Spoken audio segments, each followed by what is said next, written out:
ನಮ್ಮ ರಾಘವೇಂದ್ರ ಸ್ವಾಮಿಗಳು ತಿರುಪತಿ ತಿಮ್ಮಪ್ಪನಿಗೆ ಒಂದ್ಸಲ ಏಕಾಂತ ಸೇವೆ ಮಾಡ್ತಾರೆ, ವಿಶೇಷವಾದ ಪ್ರಸಂಗ ಅಂತ ಹೇಳ್ತಾರೆ. ಏನಿದು ಗುರುಗಳು? ತಿರುಪತಿಗೆ ಹೊರಡ್ತಾರೆ. ತಿರುಪತಿಗೆ ಹೊರಡುವಾಗ ಮೂಲರಾಮನ ಪೆಟ್ಟಿಗೆಯನ್ನು ಹಿಡಿಸ್ಕೊಂಡು ಇವರು ಭಗವಂತನ ಸ್ತುತಿ ಮಾಡ್ತಾ ಮಾಡ್ತಾ ಮೇಲಕ್ಕೆ ಹತ್ತಾರೆ.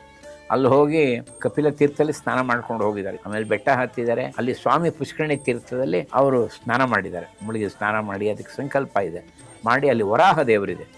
ವರಾಹ ದೇವರನ್ನ ದರ್ಶನ ಮಾಡಿಕೊಂಡು ಅಲ್ಲಿಂದ ತಿರುಮಲಗೆ ಹೋಗ್ತಾರೆ. ಅರ್ಚಕರು ಹೇಳ್ತಾರೆ, ನೀವು ಏಕಾಂತ ಸೇವೆ ಮಾಡಬಹುದು.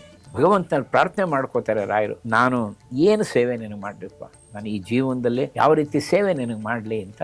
ಆಗ ಒಂದು ಅಶರೀರವಾಣಿ ಆಗುತ್ತೆ, ತುಂಬ ಚೆನ್ನಾಗಿದೆ. ಮತ್ತ ಪರತರಂ ನಾಣ್ಯತ್ ಕಿಂಚಿದಸ್ತಿ ವೇದೋಕಿಲ ಧರ್ಮ ಮೂಲ. ಧರ್ಮಕ್ಕೆ ಯಾವುದು ಮೂಲ ಅಂದ್ರೆ ವೇದವೇ, ಎಲ್ಲದಕ್ಕೂ ಧರ್ಮದಕ್ಕೆ ಮೂಲ. ವೇದೈಶ್ಚ ಸರ್ವರ ಅಹಮೇವ ವೇದ್ಯ. ಎಲ್ಲರೂ ವೇದದಿಂದಲೇ ನಾನು ತಿಳಿಯುವಂಥದ್ದು. ಭಕ್ತಾಗ್ರೇಸರ ವೇದ ವಿವರಣ ದ್ವಾರ ಮಮ ಆರಾಧಯ. ನೀನು ವೇದಕ್ಕೆ ವಿವರಣೆ ಬರೀತಾ, ವೇದಕ್ಕೆ ಭಾಷ್ಯವನ್ನ ಬರೀತಾ, ವೇದಕ್ಕೆ ಟಿಪ್ಪಣಿಯನ್ನ ಬರೀತಾ, ವೇದಕ್ಕೆ ತಾತ್ಪರ್ಯವನ್ನ ಬರೀತಾ ನೀನು ನನ್ನ ಸೇವೆಯನ್ನು ಮಾಡು, ಬಹಳ ಅಗತ್ಯವಾದ ಜನಗಳಿಗೆ ಅಂತೇಳಿ ವೇದವನ್ನ ಉಲ್ಲೇಖ ಮಾಡ್ತಾರೆ. ಭಗವಂತ ಆದೇಶ ಕೊಡ್ತಾನೆ. ಹಾಗೇ ನೋಡಿ, ಅವ್ರು ನಮಸ್ಕಾರ ಮಾಡಿದಾಗ ಒಂದು ವಿಶೇಷ, ಆ ತಿರುಪತಿ ತಿಮ್ಮಪ್ಪನ ಕೊರಳಿದ್ದಂಥ ತುಳಸಿ ಮಾಲೆ ಅದು ಬಂದು ಬಲಗೈಯಿಂದ ಬಂದು ಇವರ ಕೊರಳಿಗೆ ಬೀಳುತ್ತೆ.